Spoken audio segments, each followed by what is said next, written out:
your reaction to the events overnight? Well, I was very upset when I heard the news late last night. I mean, Donald Trump has survived by a miracle, frankly, but one innocent man is dead.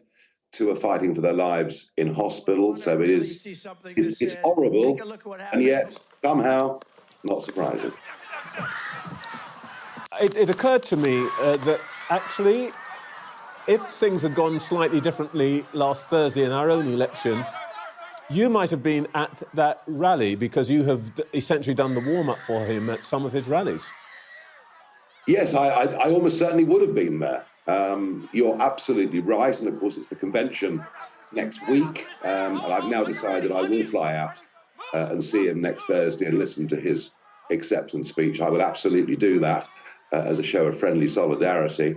But I'm afraid, Donald Trump is not perfect. But some of the things that are allowed to be said about him are frankly appalling. And we'll always have real extremists or even terrorists on either side of the political divide. That's just a fact of life.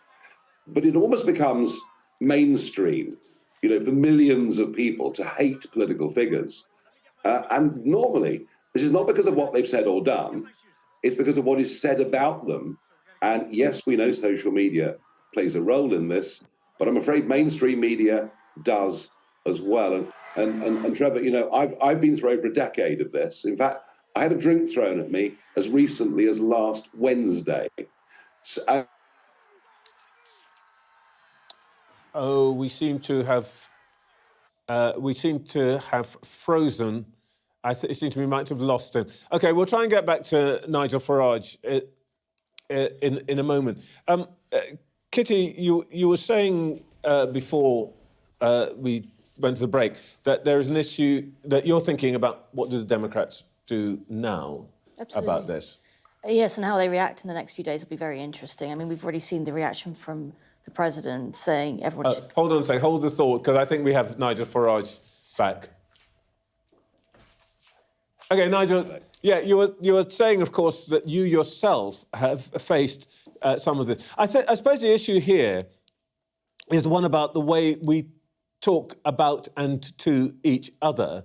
To what extent do you think politicians, and I include you here, have some responsibility for the polarisation that's taking place? Yeah, but I think the main problem is liberal intolerance. Liberal intolerance that runs through the education system, that runs through mainstream media, that is commonplace on X, formerly Twitter. Look, that's not to say there aren't people on the right who don't say vile, abusive things. There are.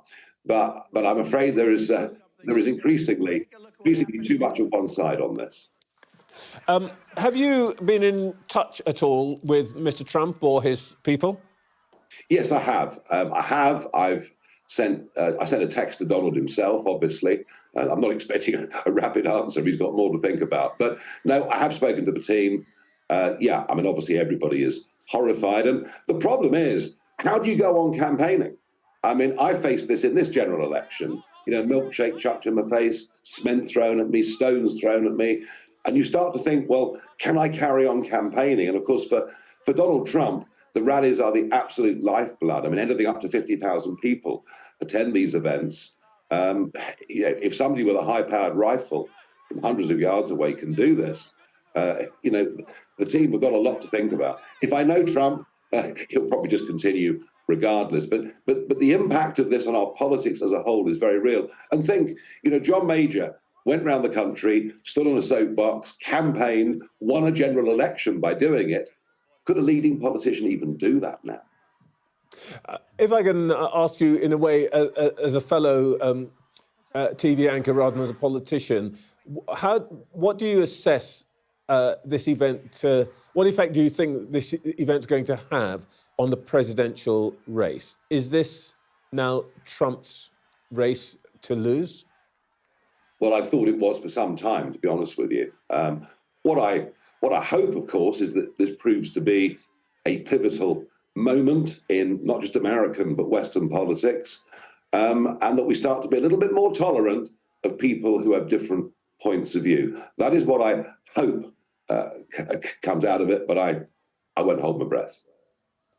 I don't know if you've seen President Trump's statement, but we were just remarking that it is, in some ways, if you like, at the cooler end of the Trump spectrum, in the sense of being measured, referring to the other people who have died or been injured in this. Are we likely to see a new, more disciplined Trump? To be honest with you, we've seen that, I think, throughout much of this campaign already. This is not the Trump of 2016. I saw that statement and I thought, yeah, he's thinking to himself, this is absolutely awful, but I too have a responsibility. I don't want my supporters seeking out revenge attacks or anything of the kind. And that's why he worded it the way that he did. As I say, I hope, hey, even Joe Biden used his first name, Donald. One hopes that we start to talk a bit more about policy, what the differences are, and there's a little bit less inflammatory language. And, you can hear it on CNN every single day if you want to. But let's hope that changes. Bringing this back home, and forgive me, I neglected to congratulate you on your own recent victory. Now you're in Parliament with 4 colleagues. Do you think this holds lessons for the way that we behave? You yourself have already had a little bit of, if I can put it this way, ruckus on your remarks on the former speaker. Well, come on, my remarks on the former speaker was I was contrasting this speaker to him and saying that I thought that Lindsay had brought great dignity and neutrality back to the role. I'm not ashamed of saying that. OK, and as a new member of Parliament, what would you like Lindsay Hoyle and I spoke this morning to Lucy Powell, the new leader of the House of Commons. What do you think they ought to be thinking about in relation to MPs' safety, candidate safety, and so on? Because it sounds like this will be a major issue for our politics in the years to come.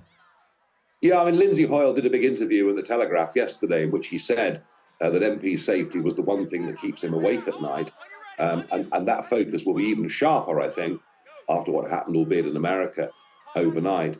I have to say, I find it astonishing that members of Parliament can walk out across the square and get on the London Underground. I find it astonishing that, frankly, more MPs aren't attacked. That is how unpleasant so much of the narrative is. It's become deeply personal, and I'm afraid, and a lot of the public hate this, but if you want people to stand for public office, we're going to have to protect them properly. Nigel Farage, thank you so much for your time this morning.